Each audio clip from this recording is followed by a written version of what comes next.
The headlines tonight: Heseltine's teeth removed to boost pound, Branson's clockwork dog crosses Atlantic floor, and sacked chimney sweep pumps boss full of mayonnaise.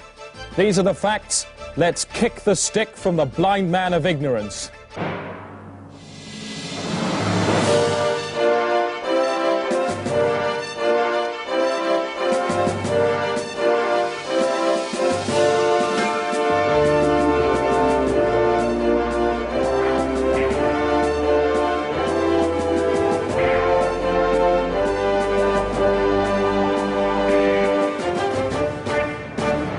Welcome. On the day-to-day tonight, David Owen emerges shattered from Oliver Reed. I don't think I've ever seen anything quite such, so totally wanton, ghastly, mess, terrible. And John McGregor describes how he was reassured by the king of an alien spaceship that mankind's survival was not threatened by their plans to blow up the Earth. He has suggested one or two steps which we ought to take, all of which we've taken, which he describes as dealing with a remote theoretical risk, but we've taken them in order to ensure that there is no risk to humans. London Transport say they may have to close the underground system because of an infestation of horses. A report published yesterday described the effects of the equine plague as like an abattoir in a power cut. Ted Maul reports. For years, the system of tunnels and shafts has harboured a small population of wild horses without bothering the commuters. The only pest control necessary was performed by the teams of fluffers, who to this day remove clots of hair from the tracks. See the hair?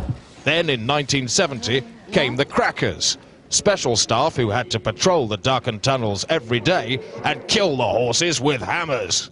But now, say officials, the horses have become a menace. Due to a large pile of horses blocking the line at Marble Arch, all services have been cancelled. Many of the drivers are heavily traumatised. Only one today could describe the conditions. Loads of horses, at least 30, I'd say. As the train approaches, they start running away from the train. Stampede in the opposite direction, like. And what the drivers say they fear most of all is a head-on collision with a blind tube mare. Well, it's instant death. It comes straight through the cab window, crushes you to death. Personally, I think the management should round him up. Get rid of him. And in a statement issued just 10 minutes ago, the Home Secretary announced that he personally will be going into the tunnels this weekend, armed with a special gun.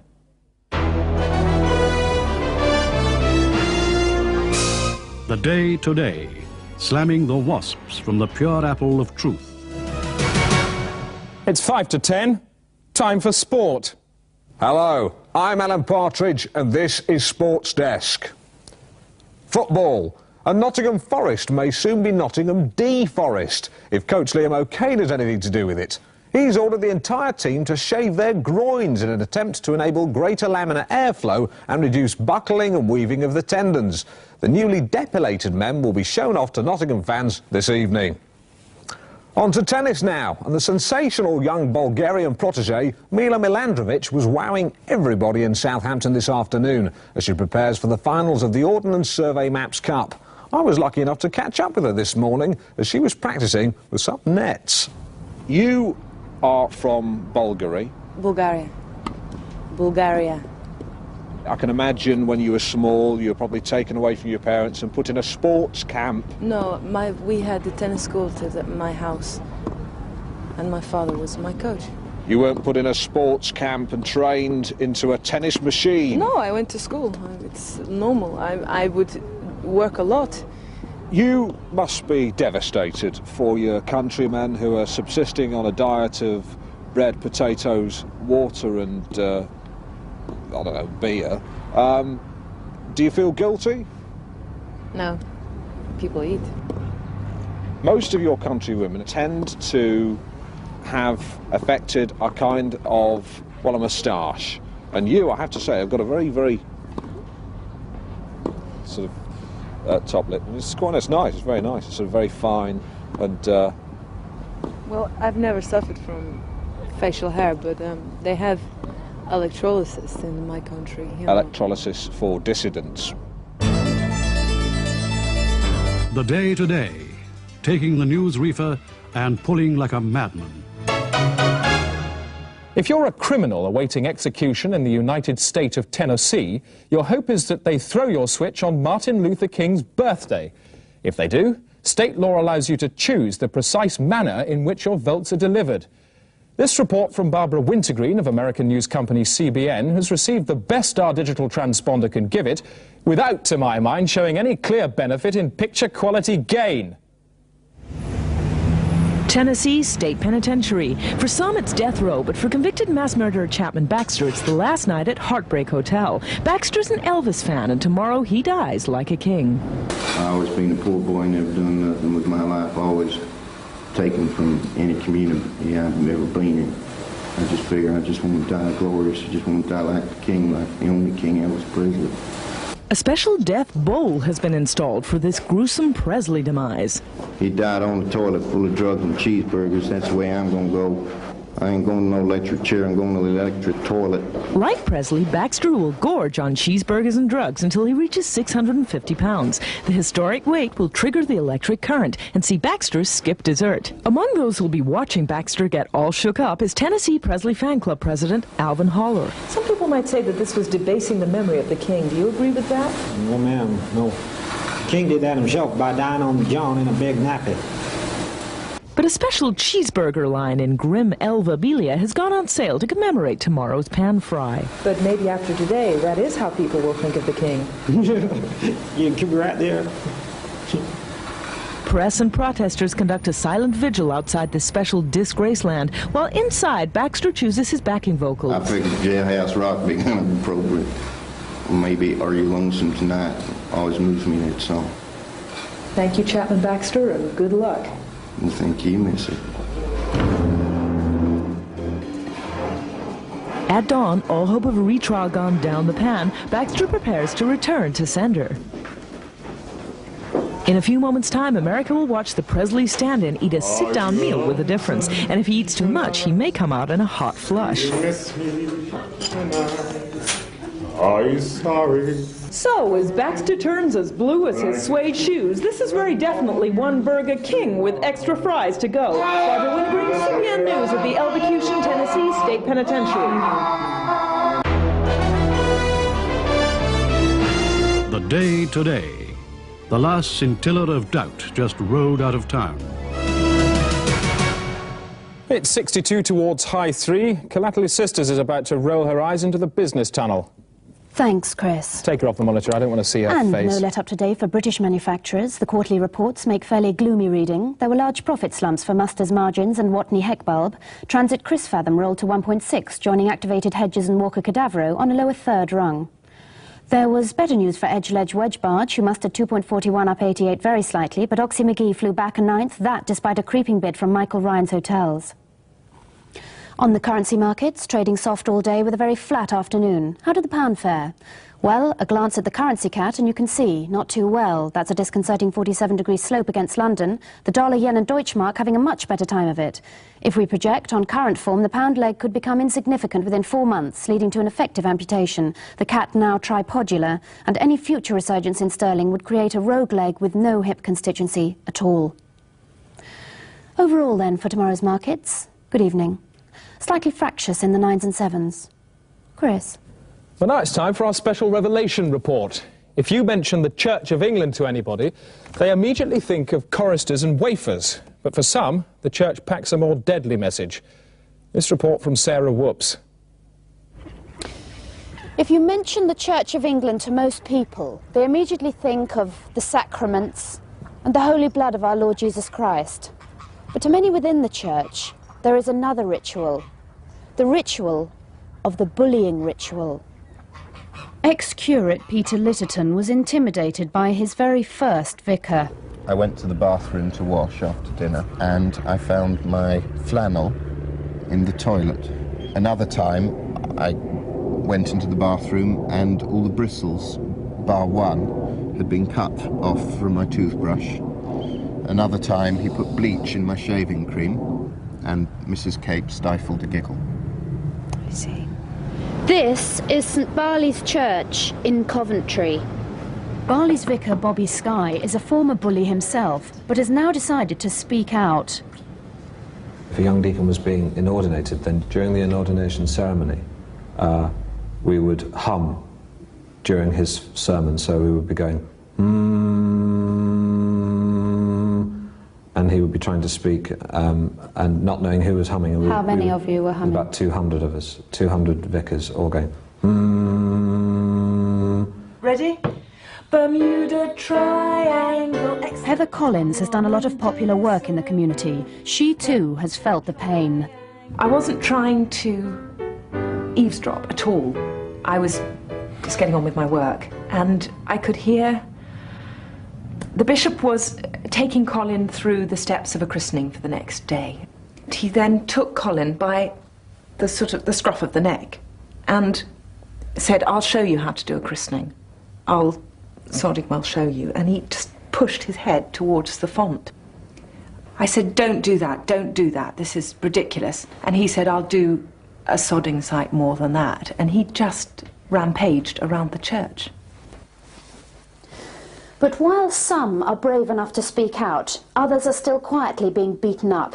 Here in the vestry of St Champs in Coventry, we secretly rigged up one of our cameras to record some bad ecclesiastical hurting. Hello, Paul. Evening, Bishop. Evening, ladies. What are you doing? Just tidying up after the service. So you've been folding that cassock. Do you think you folded that properly? What do you think? I'll do it again. What you call him? Answer the What you call question. him? Bishop, now did you fold it properly? I thought I'd folded it. I thought I'd folded it properly. No, I was collecting up the hymn books, very well, these exact books. Yes. And I was stacking them, like so. Yes. And I'd stacked up to my chin. I see. So I was at really at full stretch with about 30 hymn books. And he said, "Come on, Peter, you can fit another one in there." I said, "No, I can't, Reverend Cape, I really can't." And he pushed one in. He said, "You can fit another one." I said, "I can't." And he pulled my hair right back. I have seen Reverend Harris lift altar boys off the floor by their nostrils. What's that? What's that? What's that? What's that? They all fell on the floor, and he said, "Pick them up, pick them up, pick them up, yes. Pick them up." And then he ran along this pew, like that, and threw the books. "Pick them up, pick them up." You do look a rather foolish boy, Paul. Clean it up. I'll be back later. The bullying has got to stop. Stop the bullying. Start taking care of your flock. Pick on someone your own size. God's bigger than all of us. The time is almost exactly 17 minutes past 9. And that means that there are 3,416,400 minutes left till the end of the century. And that's the amount of time 5 critics and cultural commentators in a sealed studio in Kensington have to keep talking. They're called Debate 2000, and in 1990 they embarked on a 10-year discussion designed to pull into focus everything that modern man has achieved. Debate 2000 is available exclusively to the day-to-day through a triple-screened green cable which terminates in this studio's far left-hand wall. Well, let's ask then, what is a novel? A novel is a tool produced by a worker in an industry called culture. Oh, balderdash. Very clever. Very clever. Because we can all agree that a novel is composed of words. So maybe we should discuss what is a word. A word? I think that's Yes. a bit basic. I mean, what are we going to achieve by That's a word. What is a word? That's a lot of words there. I don't see That's that. some more. If I could just These are irrelevancies. We have to actually go beyond that and no, please, and ask what is silence? Yes. Because what is silence? Yes. We need to create. We need to create a discourse of silence. Exactly. Yes. No, he's absolutely right. I'm not saying.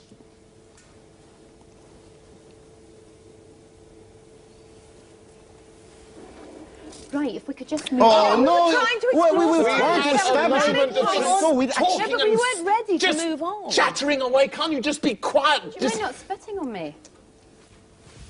Debate 2000, showing that in Europe at least there's no disagreement about trading words. Time now for Sports Desk with Alan Partridge. Alan, you're a bit of a word man, aren't you? You like to feel a word. I don't mind. I certainly words, where would we be without them? We wouldn't be able to communicate, and certainly always handy when you're having a conversation. Yes, words. What do they feel like when they come out of your mouth? What? What does a word feel like when it comes out? Well, it sort of, whoa. Yeah, but does a long word feel different to a short one? Yeah, certainly. Long ones. Right. What about significant words? How do they feel? Alan? What? Well, how do significant words feel when they come out? Long ones. Are they different in texture to... Yeah. Hello and welcome to Sports Desk with me. Buttress is a significant word. Yeah. Alan Partridge.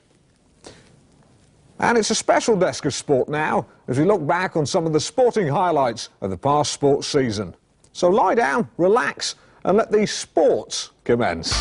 When it's cycling championships you're after, you can't say fairer than the Tour de France.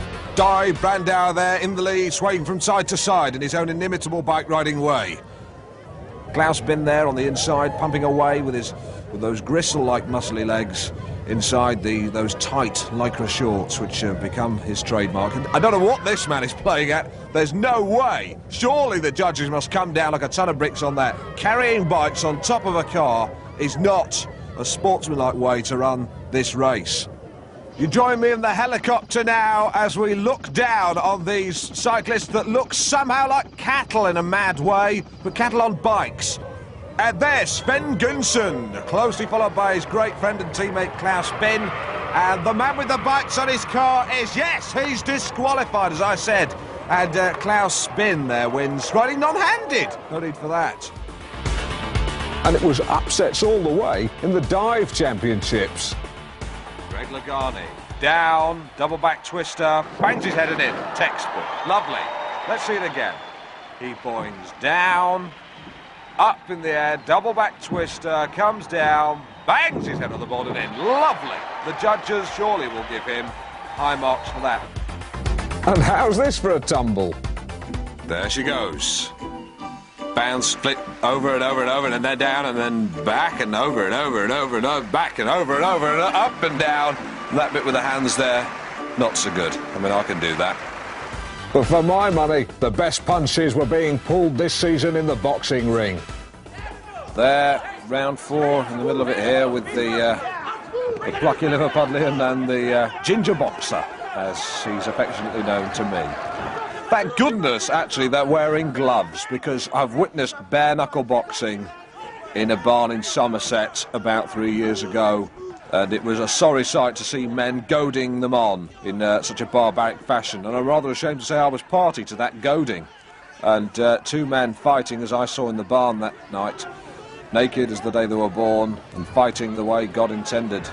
Wrestling at points. I don't know if you've seen Women in Love, the marvellous scene by the fire. It kind of resembled that. I'm Alan Partridge, and that was my sporting season. Why don't you join me again for another one? Join me. Matters green now. Rosie May's Enviromation. Greenosphere. This is Rosie May with news from Green Earth, and Britain is soon to have its first portable cemetery. The cemetery, which opens to the size of a football pitch and features real soil, can hold up to 1,000 corpses. The portable cemetery saves waste. Green On. Scientists in northern Canada have found a large hole in the horizon. The gap separating the sky from the ground has been measured as much as 1 mile high. Experts have temporarily tethered the sky to the earth with large winching ropes, but there are fears it could snap apart in the spring. Green. Take a look at this. Are you a qualified welder? Yeah, I've got an HND, which qualifies me to weld, yeah. That's marvellous. Oh, brilliant. So you could, like, rebuild the underside of any car if it was, like... I do chassis rebuilds. I think that's the most brilliant talent to have. Definitely. I think that's one of the most brilliant talents. It's tremendously creative, though. It's just fantastic. It's just common sense. No. This is all very interesting, I'm sure, but we have an agenda. We talk about all your stuff. Exactly. Now it's not my stuff. It is the stuff. What do you mean, this stuff? The stuff that we are supposed to talk about. It's not my stuff. No, the agenda is not so fixed as that. Sure, yes, but the agenda does not include motor maintenance. That's not what it's about. We might be... Motor maintenance is life, mate, whether you like it or not. It's A to B. You're not going to get anywhere, are you? You might be leading... Well, you've got a problem I've not got a Please, problem. we've got another 8 years. We don't want petty squabbles. No, I don't have. This is not a personal issue. You're personalising it. I'm not looking at you in any way whatsoever. I am not looking at you at all. Bonnet!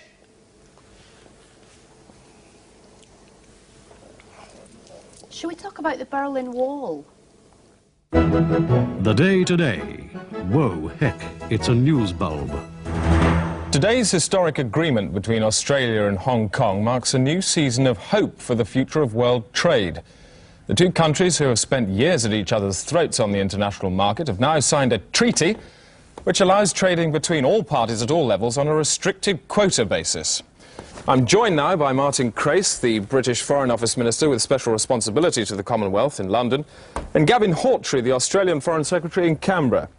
Gentlemen, this is pretty historic stuff, isn't it? Well done. A future then of unbridled harmony, Australia? I'd like to think so. I hope both countries will be reaping the benefits, both financially and amicably, for many years to come. Mr. Crace, if, as in the past, Australia start to exceed their quotas, what would be your reaction? I think one has to simply take a very firm line and say that, you know, that's where it stops. Yes, you're both standing firm. What are you using to back yourselves up? The agreement. The agreement and force. What kind of force are you going to back yourself up with, Hawtrey? Well, any means of reasonable force possible. When I say reasonable force, I mean sitting down... You're talking about weapons. He's talking about weapons, Mr. Crace, and you're sitting there in a rather flabby way saying we're not actually going to do anything about weapons. I don't think Britain's ever been found wanting in circumstances such as these. You're going to have to retaliate pretty strongly against that sort of accusation, I would have thought, in a more physical way.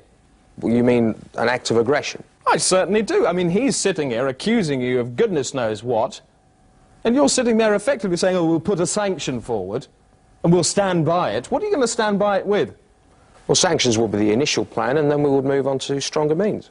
Such as? Well, I would have to talk to certain members of the Cabinet. About? Military matters. And that's all. We have spent a long time and had great cooperation over this, and now suddenly you're talking about imposing sanctions and talking to your seniors about military matters. This is quite outside the terms of any treaty that could possibly be made between two former members of the Commonwealth. You didn't suggest any suggestion of any kind of diplomatic intervention. You suggested firm means. I think you're interpreting Mr. Hawtrey, my let me words. give you a hint. Bang! What are you suggesting? You're plunging yourself into a... What do you want me to say? Into a... You want me to say it? The word... The word? I'll say it. War. War? Gentlemen, I'm going to have to hold you there on freeze for just a second. If a war did break out, then fighting would probably start in Eastman's Town on the Upper Cataracts in the Australia-Hong Kong border region. Our reporter Donald Bethlehem is there now. Donald, what's the atmosphere like? Tension here is very high, Chris. The stretched twig of peace is at melting point. People here are literally bursting with war. This is very much a country that's going to blow up in its face. Well, gentlemen, it seems you have little option now but to declare war immediately. Well, clearly the time for semantics is now over. I can't, of course, be responsible for taking a decision like that. I have to refer to my superior, Chris Patten. As you know, he's in Hong Kong at the moment. Good, because he's joining us now on the line from Hong Kong. Mr. Patten, do you agree with the idea of declaring a war? I'll take that as a yes. It seems it's war. Mr. Hawtrey? War it is, then. That's it, Chris. It's war. War has broken out. This is a war. That's it. Yes, it's war.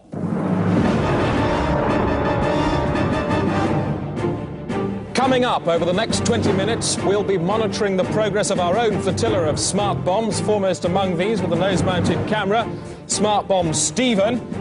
On hand throughout tonight's broadcast, Douglas Hurd. And on the front in Eastman's Town itself, newshound Donald Bethlehem. And with over 130 satellite infomometers, an even broader swerve of ground-based news operatives, and the worldwide backup from the Factadelics, the Day Today will keep you far more firmly abreast of the war than anyone else by miles. First, the weather with Suzanne Charlton. Basically, we've got very movable weather systems. Movable weather systems. We're all at it this morning. It was 4 seconds, that one, as well. Huge airs of clouds sweeping across the country. And occasionally, of course, that means between them we get some clear skies, which is much situation across the whole of England and Wales and Scotland. She does one more, get her off. But for many areas, a bright or even a sunny first thing this morning. Sunny first thing, right, that's it. Let's concentrate for time, though, on Scotland. Back now to Eastman's Town. Our man on the ground there, Donald Bethlehem. Donald, what is the latest? As I swilled the last traces of toothpaste from my mouth this morning, a soldier's head flew past the window, shouting the word victory. Have you actually seen any of the fighting yourself, Donald? Today I saw an old woman on the ground. She was lying in a pool of her own tomatoes. Donald, there seems to be some action going on immediately behind you. Could you take yourself closer towards it, please? Yes, Chris. Right, go in here. No, a bit further back, please, Donald. I feel very near here. Yes, but you're not near enough. Could you take yourself closer still? No, surely. I want you to be so close until you can smell the news. I'm sorry, Chris. I think I've been shot. I am shot. I am shot. Yes, well, could you describe your wound, please, Donald? It's in the lower back above my leg. It hurts. What about the level of pain? How much pain? How much pain can you feel? Substantially. It feels like I've been shot with a big knife. Now, it's customary for a journalist in your position to give us some sort of joke. What's yours? It's quite ironic, Chris, because this morning I was sick. Oh, God! Help! Well, I'd just like to assure you that Donald Bethlehem is perfectly all right. The Day Today. Come, give torch to the news shag. Good evening. This is the Day Today live from the war. We've moved our operation into the battery zone. Progress on smart bomb Stephen, good. And we've already seen a lot of fighting on the ground here. Earlier on today, we had to slip the clutches of the local militia, which we did by fooling them into standing guard over models of ourselves made out of biros and notepads, and then smuggling our bodies out inside some hospital beds. This report on the day's fighting I made short moments ago. There's something about the way these people move that tells you they are a nation at war. Look into their eyes and you can read the words, "I have a reservation at the restaurant of death." It's a messy bistro with a bad name for soiling its customers' clothes. We've seen only one napkin in 4 days. As course after course piles up in the banquet of brutality, it's difficult for many of the clients here to relax. You can hear those that don't leave go as mad as a pack of wild dogs. This man we found this morning pitifully trying to catch bullets in his mouth. They haven't turned up yet. We seem to be the only ones here. With the air thick and rippling with bullets, everybody's nickname here is either Duck or Ah. I too now have a wound. Just a small part of the unnecessary damage which could have been avoided altogether if the politicians had got it right.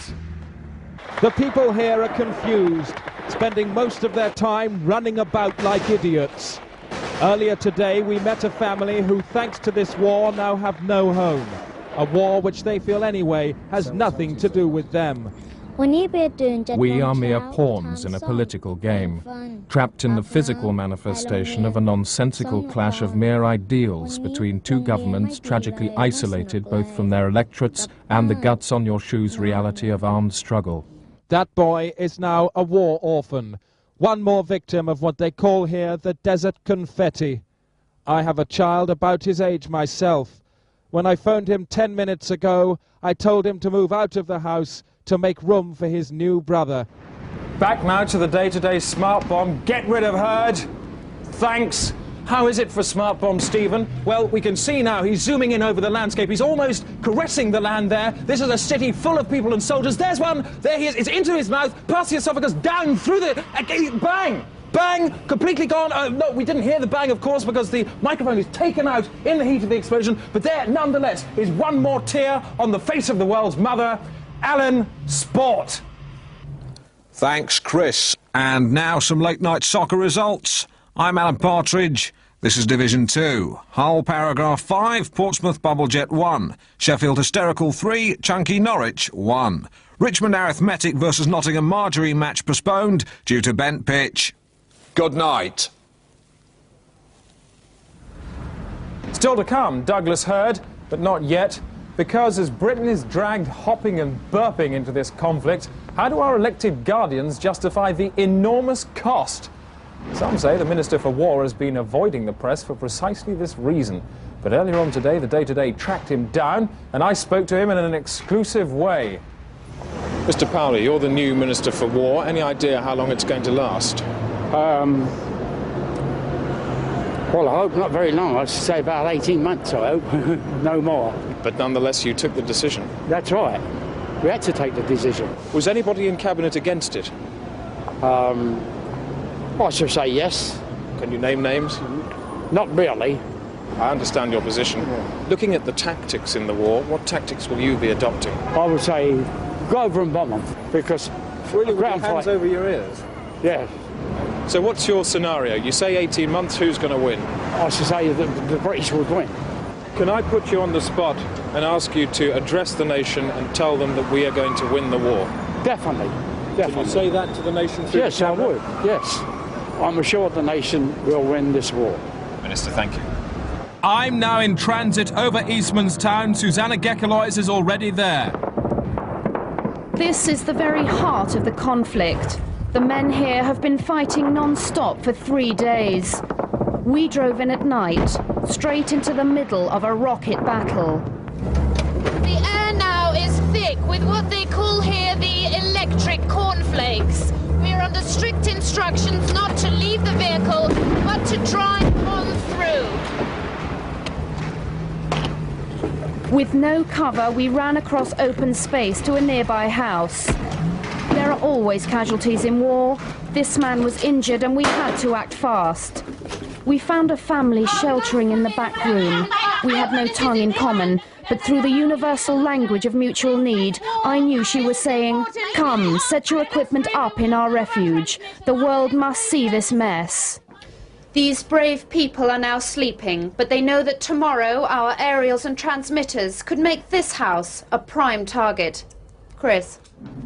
Back to the war now, and in the noise and heat of what they call here the flying scissor beans, there is no optimism, or at least wasn't, until just 2 minutes ago when we received these pictures of a miracle from the front line less than a mile from where I'm standing.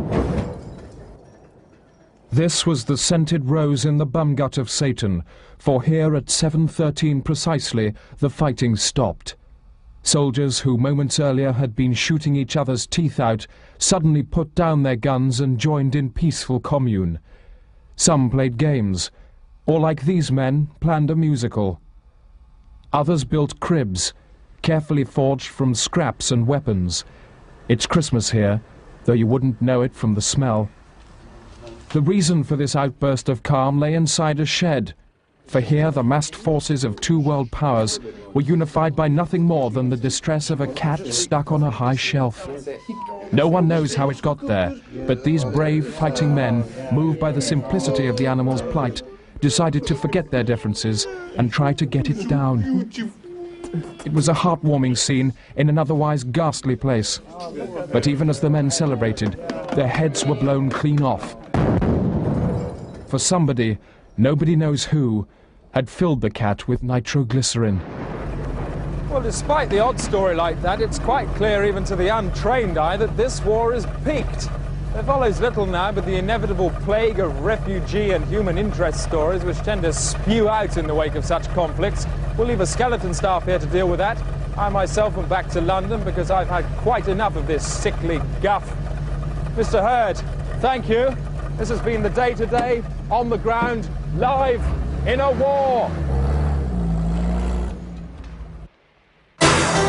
The Day Today.